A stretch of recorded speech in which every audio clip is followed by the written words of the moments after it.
Welcome back to the podcast with me, Jonathan Puddle. This is episode number 8. And today on the show, I sit down and chat with Rob Kowalski, self-proclaimed reformed bad boy and author of the book Why Waiting Works: How Fast Sex Prevents Us from Finding True Love and Long-Term Happiness. So if you don't want to hear about sex, do not listen to this podcast. Here we go. Alrighty, so tonight I've got Rob on the show. Hey Rob, how you doing? I'm doing great. How's it going? It's going really well. We've got lovely sunny weather here in Guelph, Ontario. How's Maryland? Oh, the last few days have been really beautiful. Very uncommon for Baltimore. Usually it's hot and humid this time of year, and it's been very balmy in the 80s, so it's nice. So, since a good number of my listeners are American, they'll understand 80s. For the rest of the world, 80s translates to high 20s, I think, or low 30s Celsius. Try to do my part to translate for an international audience. So, Rob is the author of. Rob, is your book out already, or is it still coming out? So I just finished it. I've been selling pre-orders on my website for the past 6 months or so, and I just landed it. It will be on Amazon next month, and so it's available now. So Rob's book is called Why Waiting Works, and it is a look at sex, whether we should be having sex right now with everybody for fun, whether we should be waiting, and what are things to consider kind of wherever you're at in the process of courtship, of relationship, of dating, of having fun with your friends, of pursuing marriage. And it's drawn from Rob's journey. And Rob, I'd love to hear from you a little bit about how you ended up here. I'm looking at your video, and you look like a handsome, stylish dude. Tell us a little bit about yourself. Well, I appreciate that. Thanks, Jonathan. I'm 45 years old. I'm a Baltimore native, born and raised here. For most of my adult life, I was one of two things. I was a stripper or I was a nightclub promoter. So my life was a party. It was a lot of debauchery and a lot of sex, a lot of casual sex. Didn't really think about God too much for most of my adult life. Wasn't really sure if all this was real or, if anybody was listening when I would see someone pray. But when I was 27 years old, I got radically introduced to Jesus Christ. I got baptized in the Holy Spirit. I did this 180-degree turn, started living a very devout Christian life. But I didn't understand the concept of waiting at the time. I was really just trying to be obedient. And I really almost did it. I did it for selfish reasons. I thought that if I was obedient, God would send me a wife. Sure. And I had never been in love, and I thought, I want to experience that, and I want to have guilt-free sex. Sure. So I waited, and I didn't think it would be long, to be honest. I thought that surely he would send her quickly, because he knew me that I really didn't wait for anything at the time. So it turned into 6 years, and I was abstinent for 6 years. And then I backslid after that, and I made a lot of mistakes, especially in that department of the opposite sex. And I rededicated my life back in 2011. I got sober about 6 months later, and I've been abstinent pretty much ever since. I always have to add that I did make a mistake with a girlfriend, just a girl that I'm friends with, about 3 years ago, a little over 3 years ago. And outside of that one night, I've been abstinent for 6 years.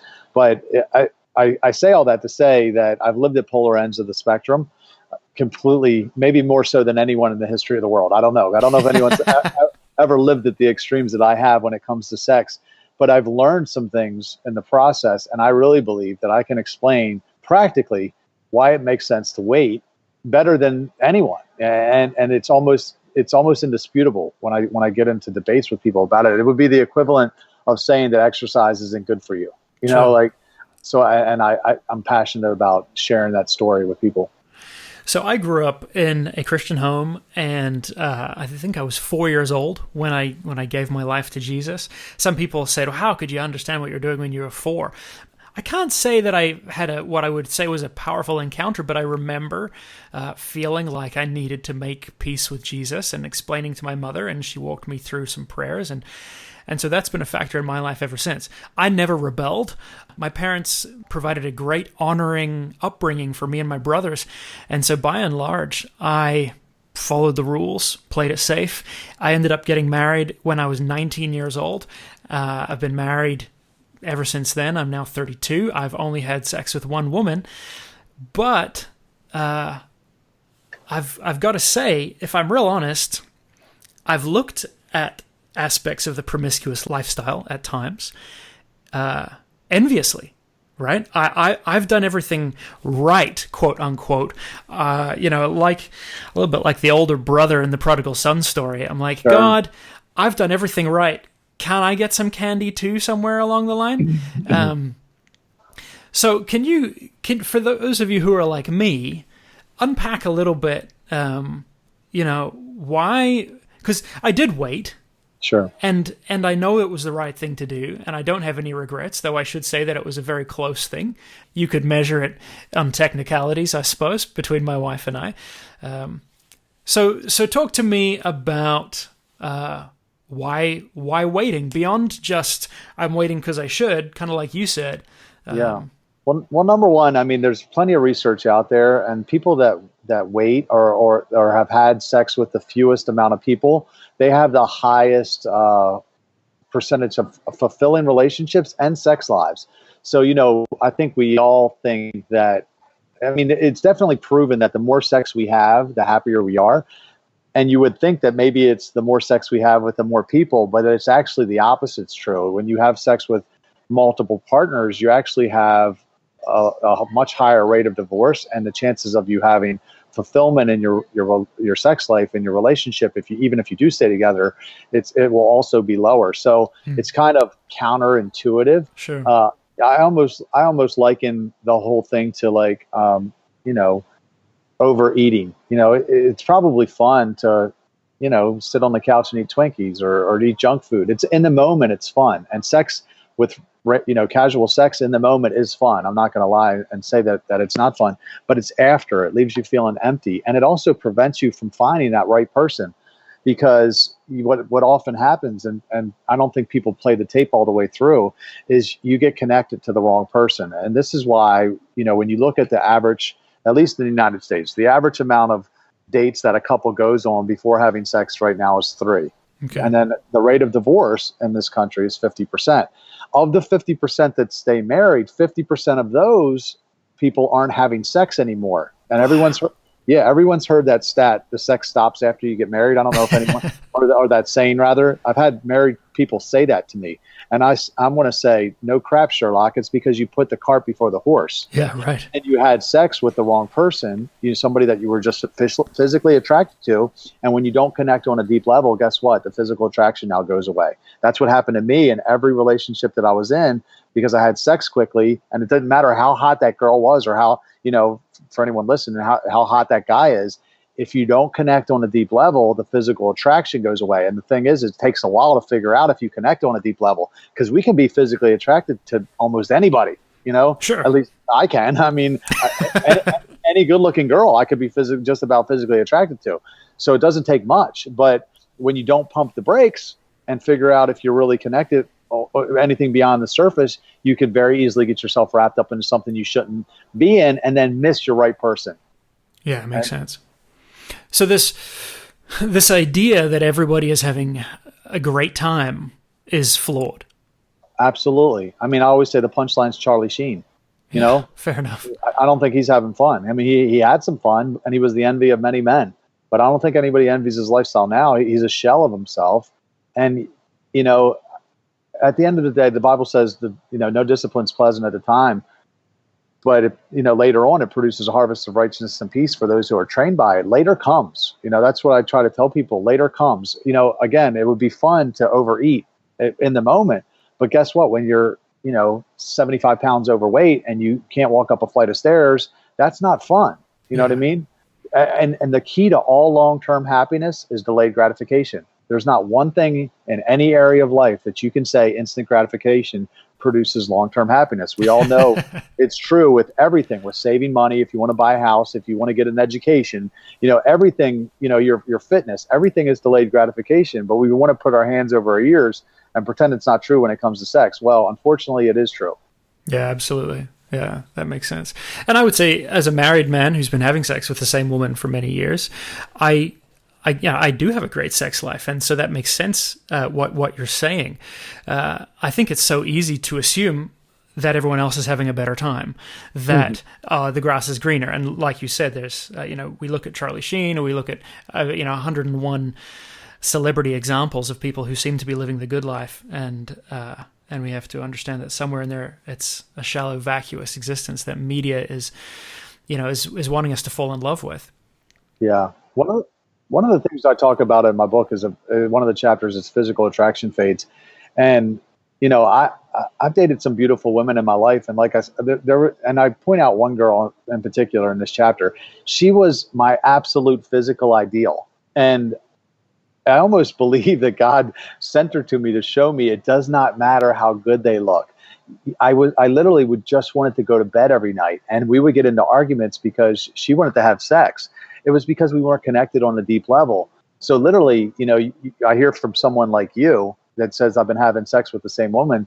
That's awesome. You should be thrilled about that, because at the end of the day, I didn't even want the sex because I got myself in something I shouldn't have been in without really figuring out who that person was that lived in that shell. Yeah, and that's kind of the trick that God played on us, or the universe, or whatever. That was like, okay, because when you lead with physical attraction, it's like it comes back on you, and it's like, guess what? Now you're not even going to want it. There's a saying that goes, show me the hottest woman in the world, and I'll show you a guy that's tired of having sex with her.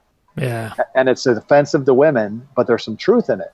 That's because people lead with that physical attraction before getting to know the person. And really, you have to be so smart. I call it the sex trap, because from a man's perspective, when a woman wants to give you sex and you're not even required, commitment isn't required on your end, it's almost like someone offering you free money. You know what I mean? You have to be so smart to be able to turn that down, because it's like, well, why would I say no to this? But when you don't say no, what happens is there's hormones released. They're called oxytocin. And that's what makes a woman attached to a man. And if you have sex with a woman enough times, you start getting protective and territorial over her. And now you're not in love, but for some reason you can't break up. And we call it a soul tie in Christianity. But it's the same thing. It's this connection mechanism that God designed for a husband and wife to come together to get them through all the storms of life, so the family didn't break up. But what we do is we treat sex like it's recreation, and we get attached to somebody, and we weren't in love with them. So they can't make us happy deeply, and we can't make them happy, and we just kind of drift through life, and neither one of us hit our purpose, because each of us were made to do something completely different than the other. They weren't our helpmate. You know what I mean? Yeah, for sure.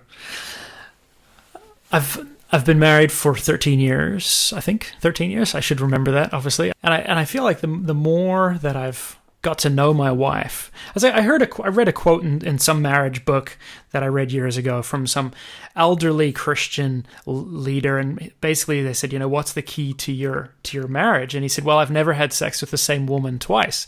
And everyone goes, what the heck are you talking about? I'm like, well, I've spent the last 40 years learning who my wife is. And the more I discover about her, the more I realize she's a constantly growing, different, interesting person. And so that variety that I think, certainly as men, I don't know how it is for women, but I know I crave a variety in my life. I can find that variety embedded in the character of my wife if I'm actually unpacking who she is. Right. That's awesome. So what are some of your keys then? If someone's on this journey, they've decided that their lifestyle is not satisfying them in a deep manner, and they want to make a change. Hopefully, they've met Jesus Christ somewhere along the line. Where do they start the journey? Yeah, first and foremost is I think people need to understand that it works, and they need to see value in it. Now, I really believe that marriage is the test. The reason that I say, I believe that you should draw your line in the sand and commit to marriage, because that's the absolute sure way to find out if your heart is being truthful to you. Because what I tell people all the time is, hey, look, I could convince myself of anything. The Bible says the heart's deceitful above all things. So, let's say there's a lot of pretty girls, around me right now. I have a pretty good, healthy social group, and I could convince myself that I'm in love with any of them, really, in order to give my flesh what it wants. But at the end of the day, what it boils down to is, will you sign the contract to sleep with them? I know that sounds a little crass, but it really is that simple. Because if I was to say to a girl, hey, I love you, let's have sex, and she said, hey, I love you too, Rob, let's just go down to the justice of the peace real quick and get married, I would say, let me think about this a little bit longer, right? Because you know why? Because marriage is hard to get out of, and we know that it's going to cause us pain if we're wrong. So we evaluate ourselves to see if we're really being honest with ourselves, or are we just trying to give ourselves something that we want.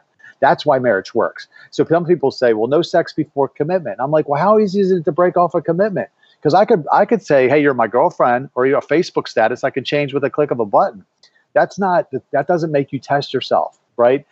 Marriage does, because it's going to hurt if you're wrong.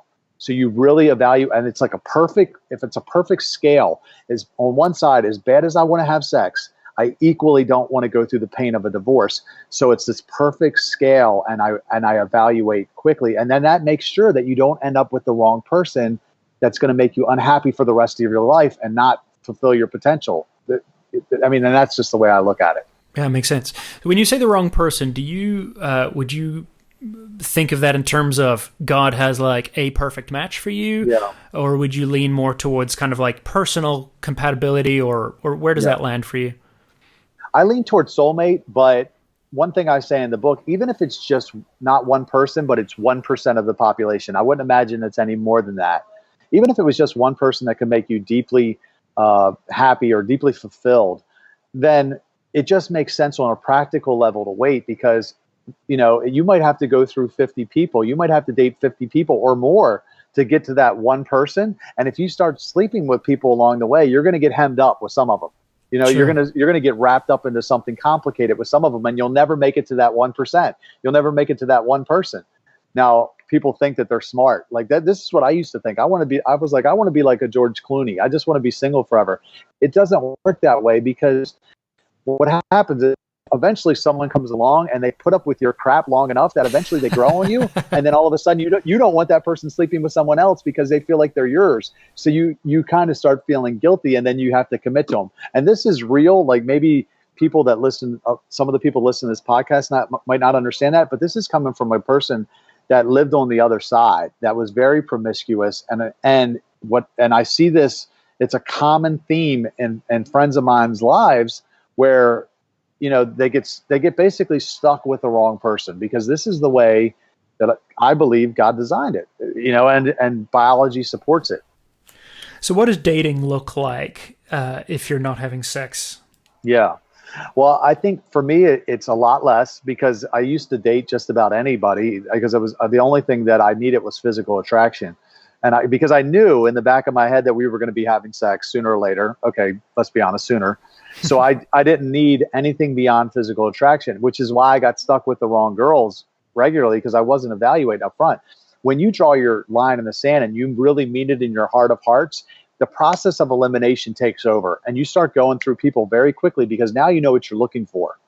And so personally, I don't go on dates. I go on very few dates. I don't date out of physical attraction, that is.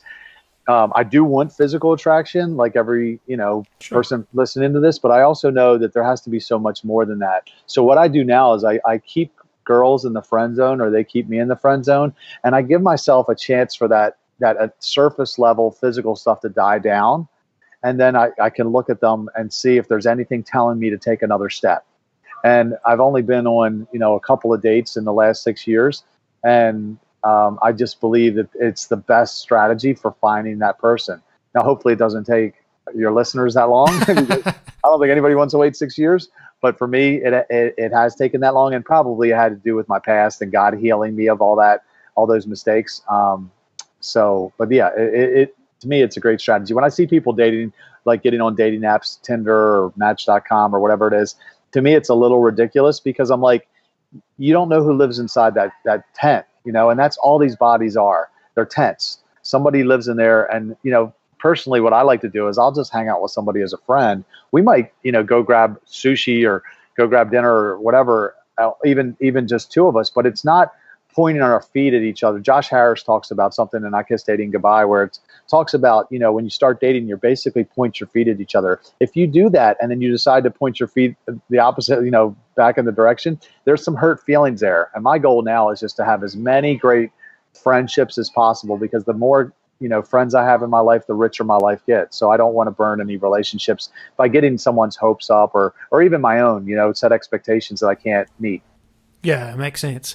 My journey with my wife started with friendship. We were part of a wider circle of friends, and then her and I, through natural matched interests, got involved with one another a little more closely, doing a bunch of ministry, church stuff together. And I would say we were probably best friends for about a year before I decided it was worth risking our amazing friendship to say, hey, listen, would you be interested in seeing where this leads? So that makes sense to me intuitively and from my history. You brought up Josh Harris, so that's interesting, because I don't know how much you connect with this right now, but certainly among my generation of Christians online, there's a pretty big backlash against Joshua Harris and I Kiss Dating Goodbye. You'd be hard pressed to find anyone more demonized by the Christian community specifically. Yeah. I did see some of that, and I almost saw that he came out kind of against that initial argument. I read the book. I like the book. I subscribe to a lot of the beliefs where, dating is a relatively new concept. People, this isn't something that was happening hundreds of thousands of years ago. So I personally like to have a large friend circle and, get to know people and not in a dating scenario to see if there's anything, again, telling me to take another step. Because, this is something that has happened to all of your listeners 1,000 times. Have you ever met someone initially you're like, ooh, they're hot, right? They're good looking when you first meet them. And then for whatever reason, you guys don't date. A few weeks go by, and then you kind of look at them and you say, yeah, they're attractive, but not for me, right? Sure. We've all done that 1,000 times. So imagine if you ask them out just based on their physical appearance and you followed the 3-date rule, which is what everybody else is doing before having sex with them. This is how people get wrapped up in relationships that they shouldn't be in all the time. And then they wind up unhappily married or divorced. So I don't want to put myself in a position. I don't need to go on a date with someone unless I can see that long-term potential with them. I don't even want to put myself in a position to, number one, hurt their feelings. Number two, make a mistake, because I am human. If sure. I go on a date with somebody, if I'm gonna risk, being with somebody and I could screw up and get physical with them and then maybe get stuck with the wrong person. I don't want to put myself in that situation unless I see there's some potential there. And for me, I can do that without calling it a date. It could sure. just be two friends hanging out, getting to know each other. Hey, whatever. But we don't have to go on a date, because that's automatically expectations. I'll tell you a story. One of the last dates I went on, it was with a girl I met at church. This was probably 5 or 6 years ago, and I've gone on a couple since then. But, we exchanged numbers. I don't even remember how we ended up going out. I think she might have pursued me a little bit more because I had this thought process then. But literally, it was like, by the end of the first date, I kind of realized that I wasn't really interested. So the next time, she wanted to actually come over and have a sleepover, and I was like, no. I told her, I'm like, I'm committed to this lifestyle and waiting, and she just wasn't even hearing anything that I was saying. But when I kind of called it off, there were hurt feelings, and I had to kind of navigate my way out of that. It was a sticky situation where I was just like, an a-hole because I didn't want to see her again. And I'm like, you know what? I'm not going to put myself through that, or even someone else through that, unless I think there really could be something. And I think, with a little bit of, just if you just pump the brakes a little bit, it's really not that hard to figure out.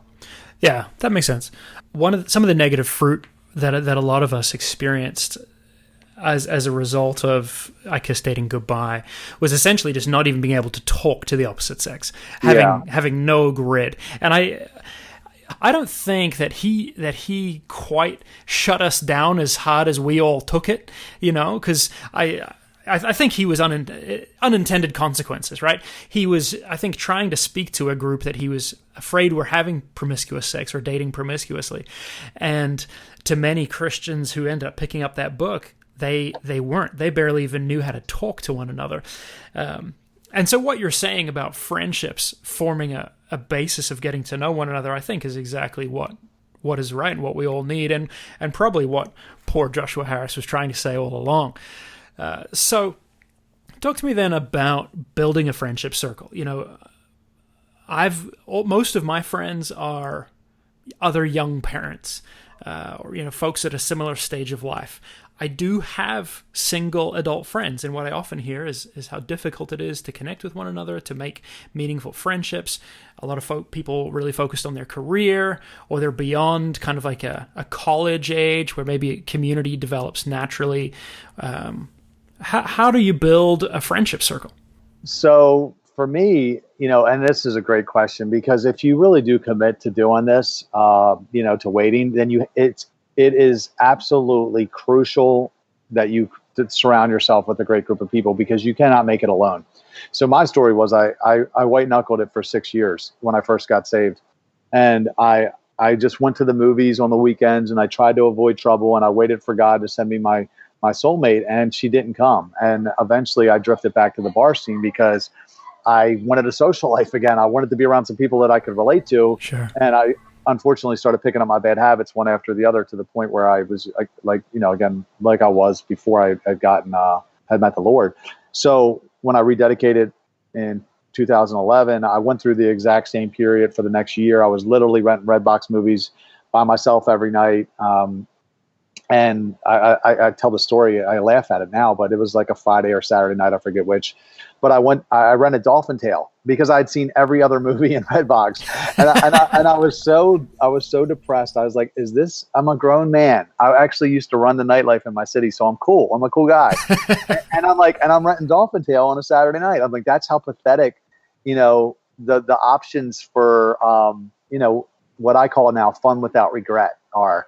So for me, I really was able to start to cultivate a group through the church, and because I was a nightclub promoter, I really started organizing social events for myself. But yeah, I'll be honest, it is so challenging, and my heart goes out to people that go through this, because without a community of people, it's impossible to do alone. And people get into relationships with the wrong people because they're thirsty. They're lonely. Sure. And they're bored, and they get on a dating site, or the first person that comes along and shows them some attention, they get into a relationship with, because they don't want to sit at home alone on the weekends anymore by themselves. So yes, I would say find a good faith community, a good church that has a good singles ministry or a good young adult ministry. Get into a small group so that you're really have that two-way conversation, and you really are more intimacy is what really happens in small groups. And start organizing social events for your small group. That's kind of what we did, is we started organizing social events, and then we were volunteering together, and it really snowballed into something, where I have a very active social life now. I always have things to do. I always have people to do them with. It makes the wait so much easier, but it is challenging. And my heart goes out to people that don't have that network, but you have to do the work. You have to go out and find it. I mean, even I'm very good at making friends, and it was, even for me, it was very challenging. So find a great church, get into a small group, and just try to find things that you would find fun to do, and start organizing them. Yeah, it makes sense.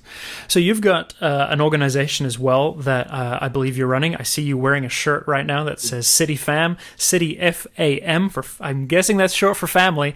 Yes. Talk to me about City Fam. So again, it really just kind of went back to that Dolphin Tale story, where it wasn't long after that I was complaining to somebody, and I was like, I don't know about this abundant life stuff that Jesus talks about, but my life is not abundant. My life sucks.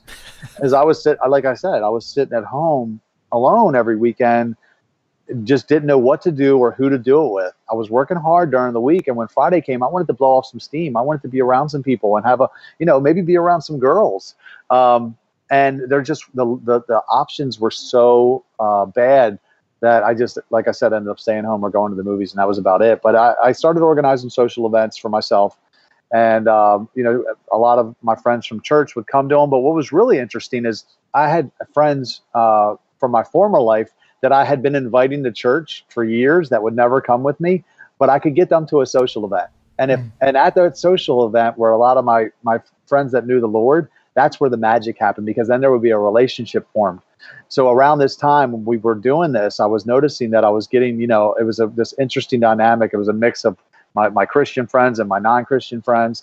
And I was volunteering a lot through my church at the time. I was really starting to like myself again. And I thought, wow, these people need to feel this way. These friends that aren't part of church, and they're not going to come to the church, toe tribe.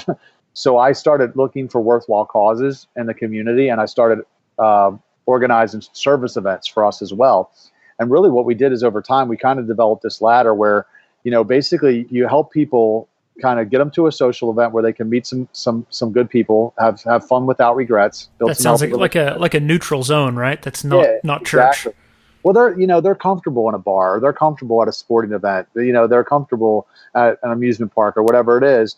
And if you give people opportunities to have fun, not doing the wrong thing, they'll do it. But if you don't give them opportunities to have fun without regret, they'll have fun with regret. Sure. Because at some point you just want to be around people. And that's what even happened to me. There was no one more determined to do it, to make changes. I was abstinent for 6 years and I still couldn't make it without a group. So what we really believe is it's really a great like onboarding ramp to help people become the best version of themselves. Now, of course, I want everybody to meet Jesus, because that's just going to make the process happen so much faster. But for us, you see people, they come to the service, the social events, they make some healthy friendships. Then you get them to a volunteer event, which is the next step. Now they start feeling good about themselves. They start feeling different, from something besides sex or substances or whatever they were using to feel good. And then you see them take the next step, which is really become part of this community, City Fam, and they'll quit drinking, they'll get off of drugs, they'll break up with that crappy boyfriend or girlfriend that they've been just, because they're not desperate anymore. Now they have friends, and they'll start a business or whatever it is, and you'll see people start to hit their full potential because now they have a community of people around them to inspire them and support them as they start to make these better decisions. And I kind of liken it to this boot camp I go to at 5:45 in the morning. I hate it. The reason I go at 5:45 is because that's when my friends are there, and it makes it a little easier to go because they're there with me, and it's the same thing. If it's like, I use the analogy, like if you had to cross America back in, like, let's say the 1800s, if you had to go from New York to California, you wouldn't do it alone, right? Sure. Because you'd go out and say, you know what, I'm probably going to get attacked by some Indians, or something's going to happen, and and I'm not going to make it. The elements will get me or whatever. But you would wait for a wagon train because you know that your chances of making it are a lot better. In addition to the fact that it'd probably be a lot more enjoyable if you were with a group of people. And that's what it's really like. Like, you reaching your full potential is going to take a series of right decisions. And you're never going to make it alone. But if you're with a group of people that can come around you, you have a much better chance of making it. And the process is going to be a lot more enjoyable.